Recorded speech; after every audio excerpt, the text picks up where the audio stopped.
Hello guys, welcome to my YouTube channel. I am Prince and today I will discuss about necrosis. In this video we will discuss about coagulative necrosis, liquefactive necrosis, caseous necrosis, fat necrosis and fibrinoid necrosis. We will also solve some MCQ based on necrosis. So without wasting our time, let's start the video. So इस necrosis को देखने से पहले हमें देखना cell death. So basically cell death के दो तरीके हो सकते हैं, या तो सेल खुद ही सुसाइड कमिट कर ले या तो सेल का मर्डर हो जाए. तो एपोप्टोसिस में भी at the end cell death होती है, नेक्रोसिस में भी सेल डेथ होती है, but apoptosis is the suicide and necrosis is the murder. So हम एपोप्टोसिस के बारे में पहले ही देख चुके हैं और इस वीडियो में हम बेसिकली नेक्रोसिस के बारे में डिस्कस करेंगे.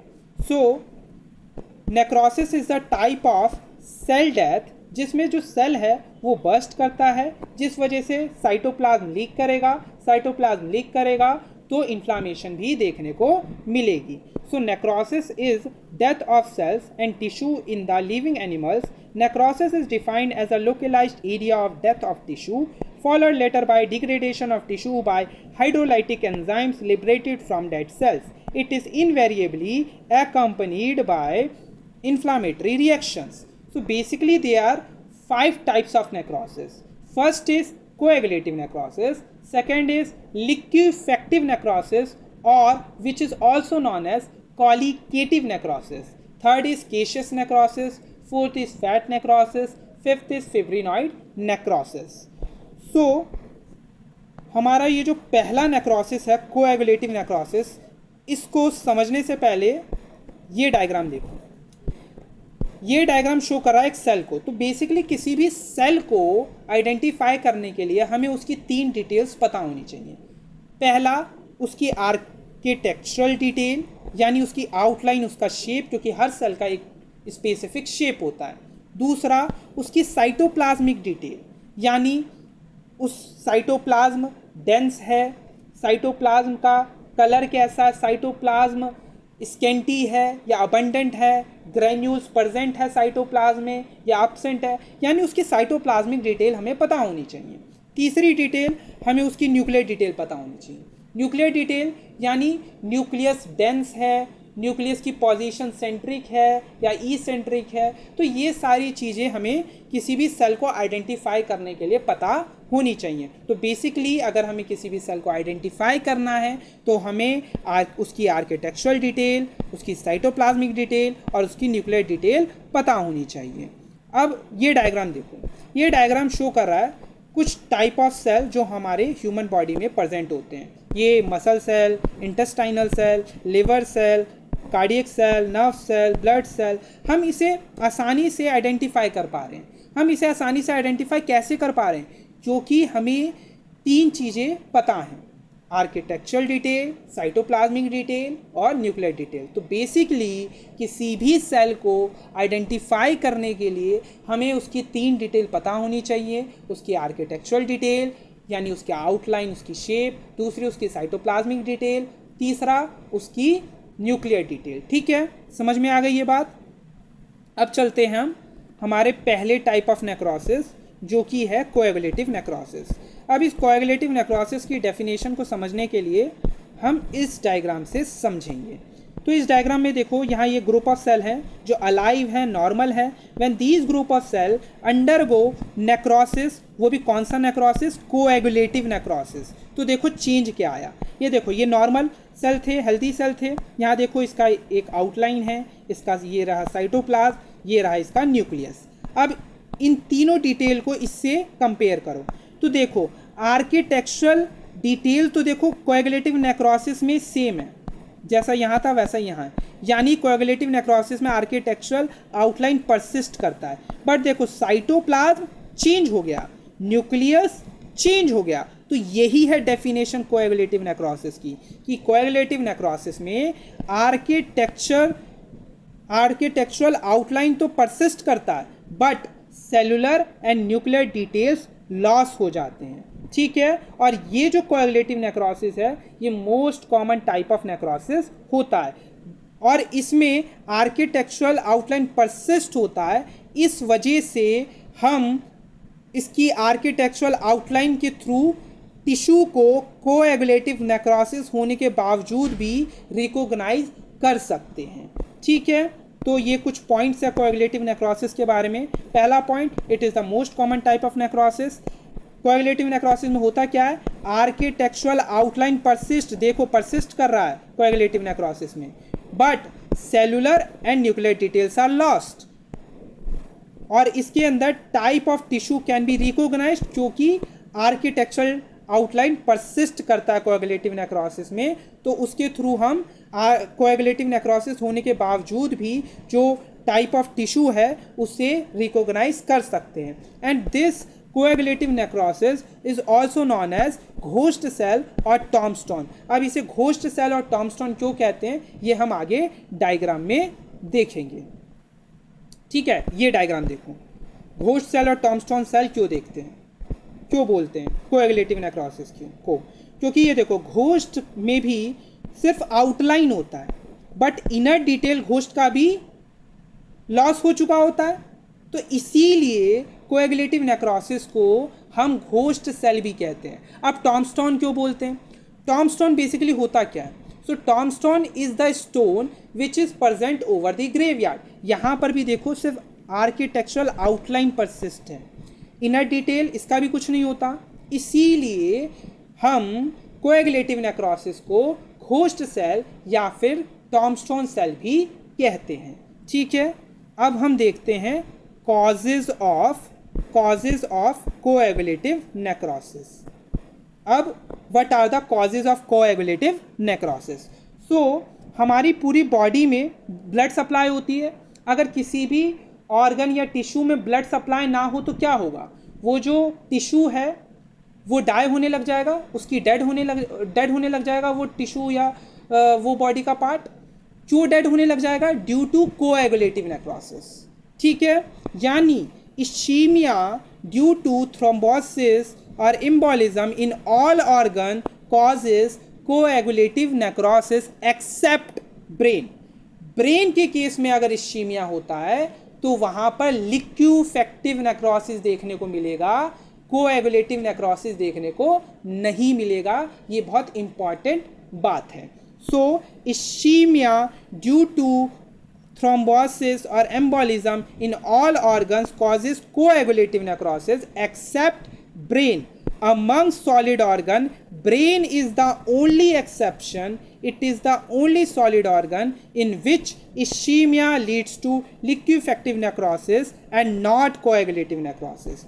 दूसरा कॉज क्या है कोएगुलेटिव नेक्रोसिस का, माइल्ड बर्न या फिर थर्मल इंजरी। और तीसरा है ज़ेंकर्स डीजनरेशन नेक्रोसिस। अब ये ज़ेंकर्स डीजनरेशन नेक्रोसिस होता क्या है, so it is a severe glassy और वैक्सी हेलाइन डीजनरेशन और necrosis of skeletal muscle in acute infectious disease.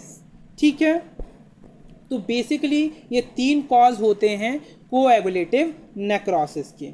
अब ग्रॉसली कैसा देखने को मिलेगा नेक्रोटिक टिश्यू और माइक्रोस्कोपिकली कैसा देखने को मिलेगा, ये देखते हैं हम डायग्राम के थ्रू।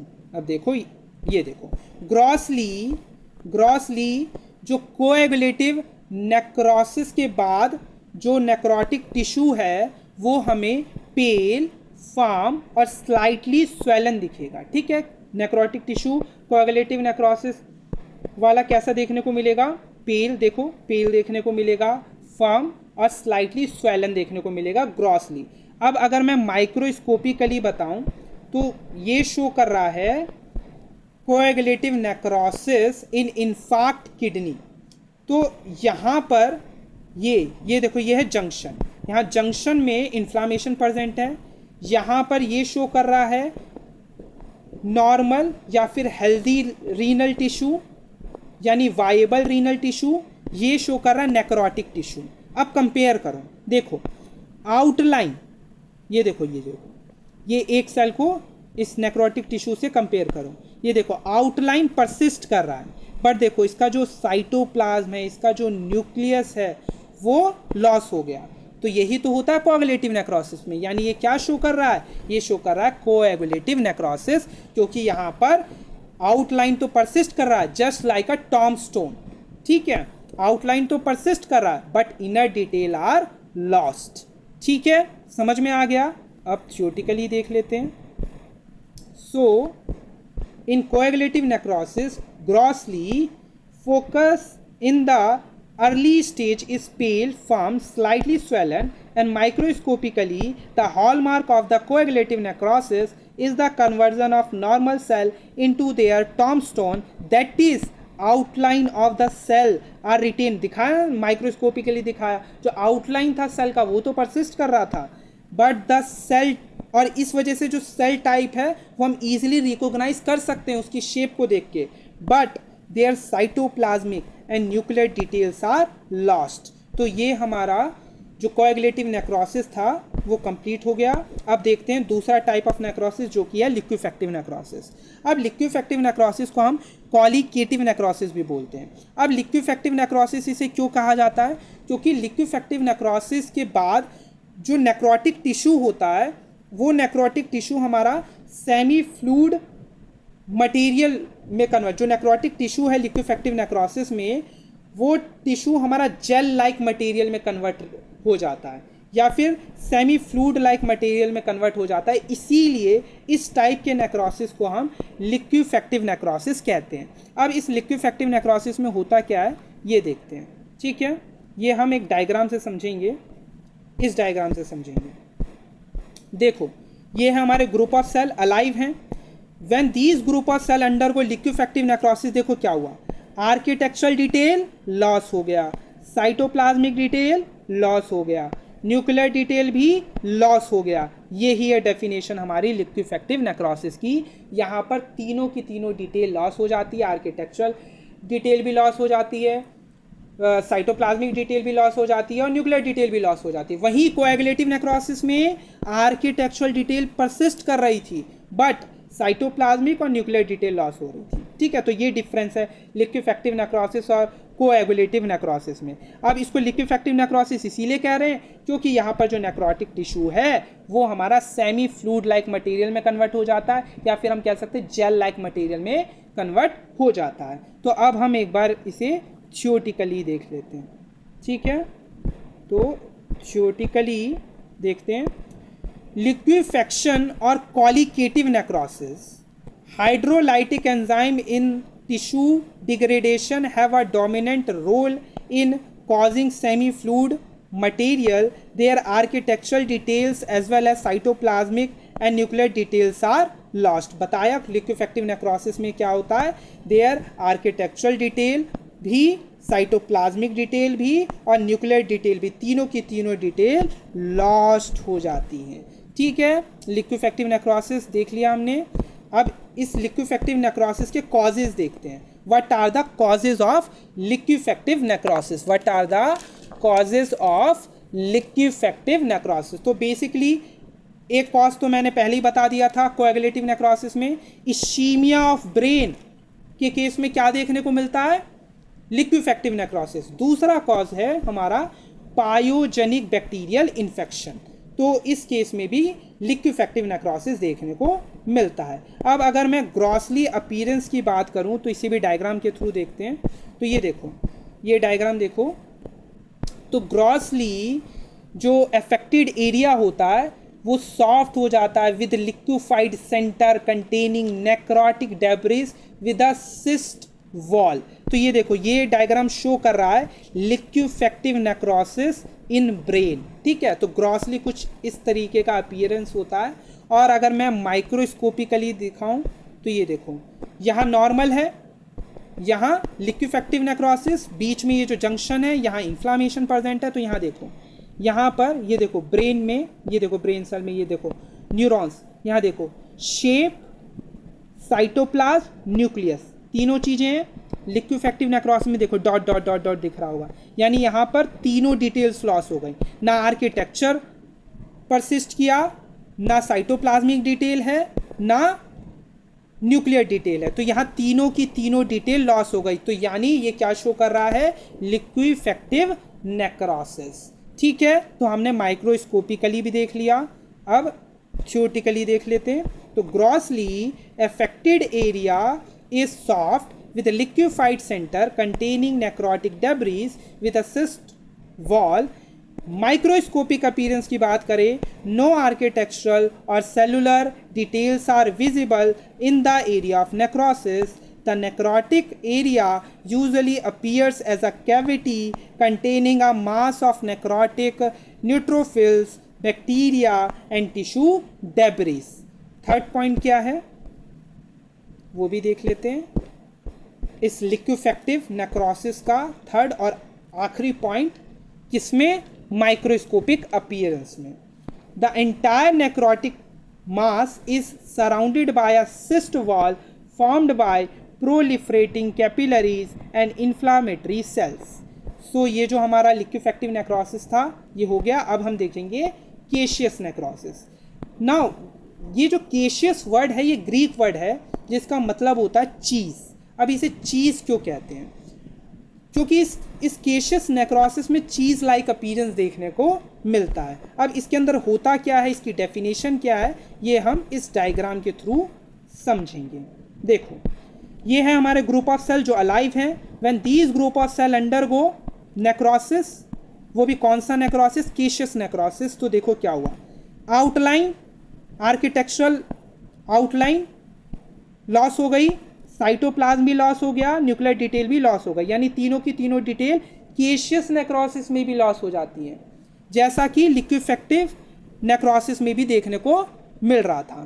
तो अब इन दोनों के बीच में डिफरेंस क्या होता है? यहाँ पर भी तीनों डिटेल्स लॉस हो जा रही थी, केशियस नेक्रोसिस में भी तीनों डिटेल लॉस हो जा रही हैं, आर्किटेक्चरल डिटेल भी लॉस हो जा रही है, न्यूक्लियर डिटेल भी केशियस नेक्रोसिस में लॉस हो जा रही है और साइटोप्लाज्मिक डिटेल भी लॉस हो जा रही है.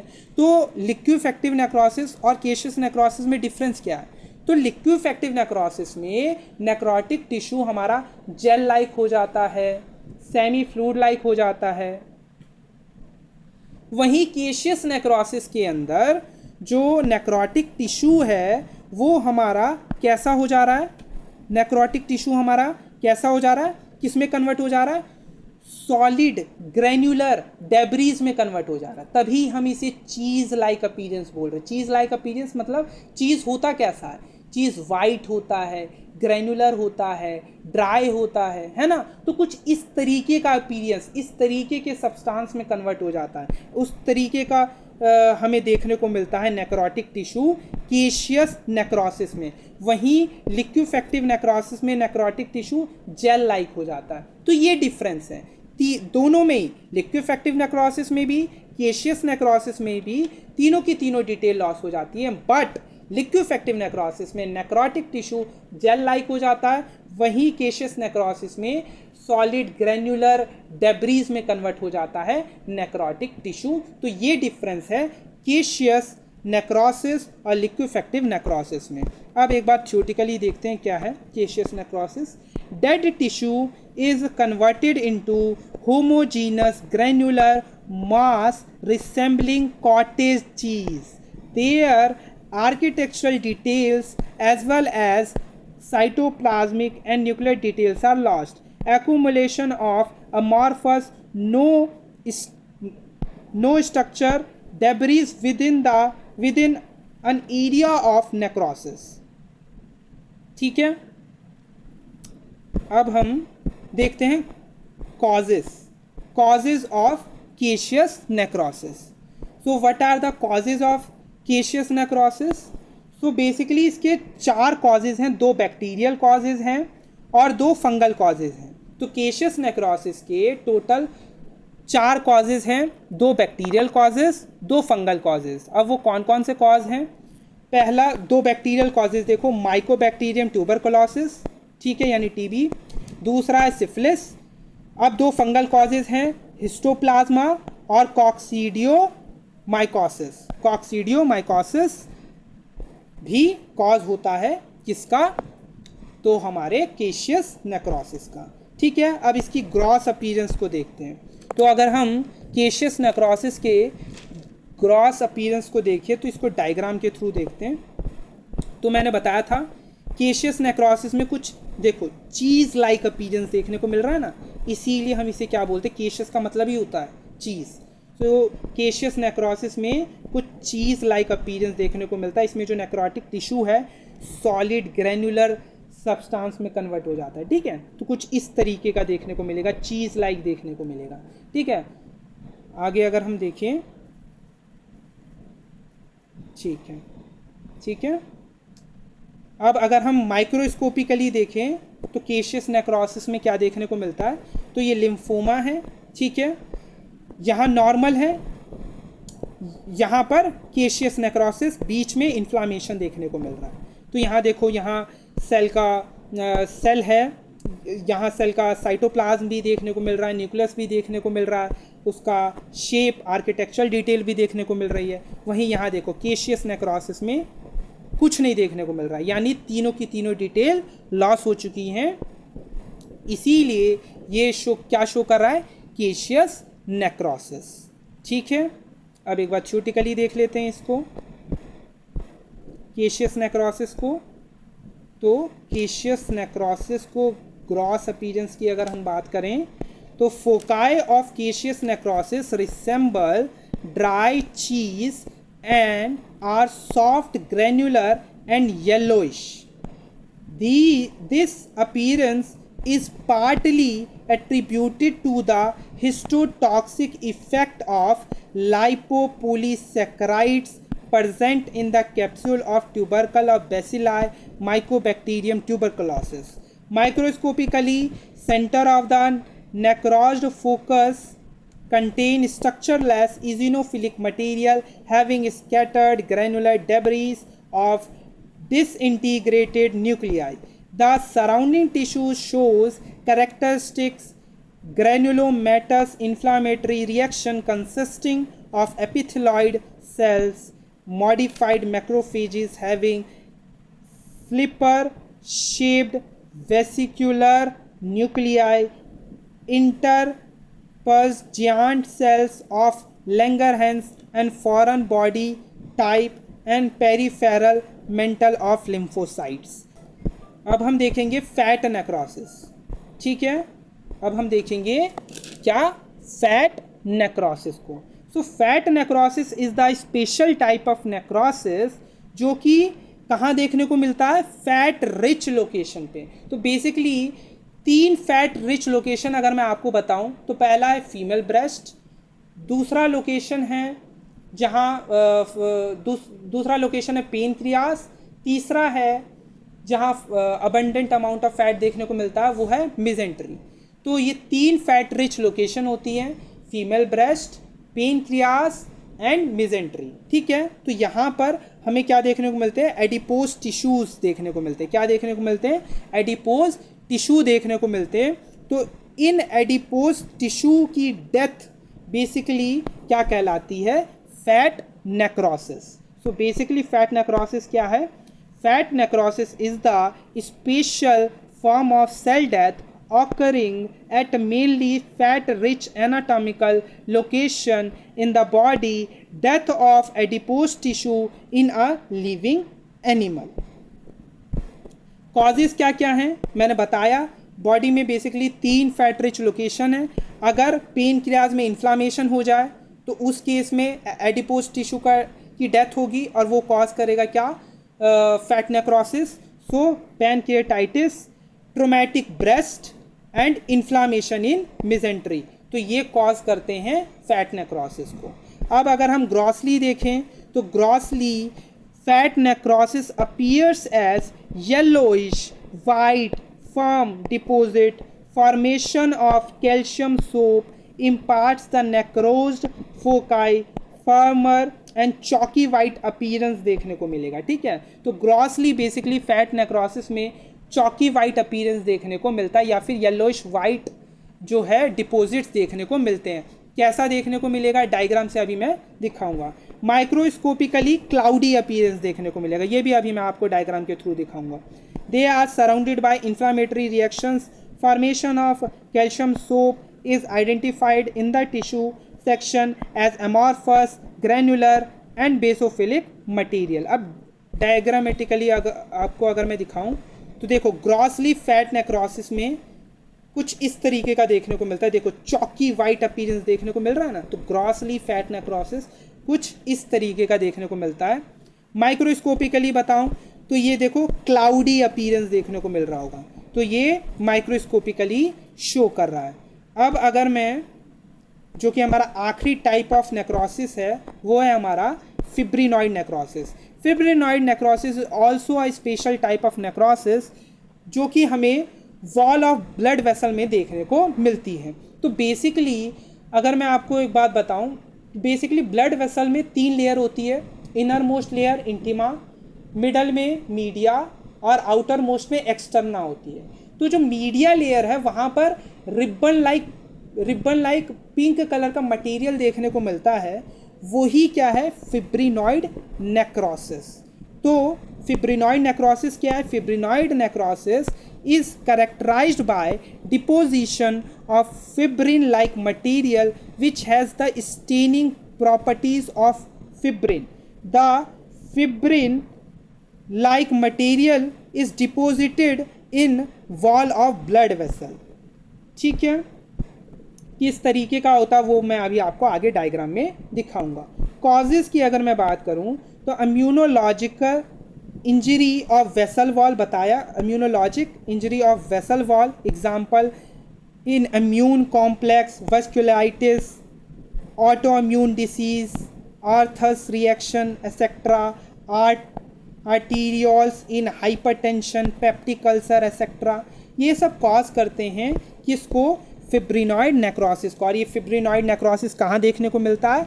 Wall of the blood vessel में। ठीक है, तो ये तो हो गए कॉजेज। माइक्रोस्कोपिकली बताया, fibrinoid necrosis is identified by brightly eosinophilic hyaline like deposition in the vessel wall. Necrotic focus is surrounded by nuclear debris of neutrophils. Local haemorrhage में occur due to rupture of blood vessel.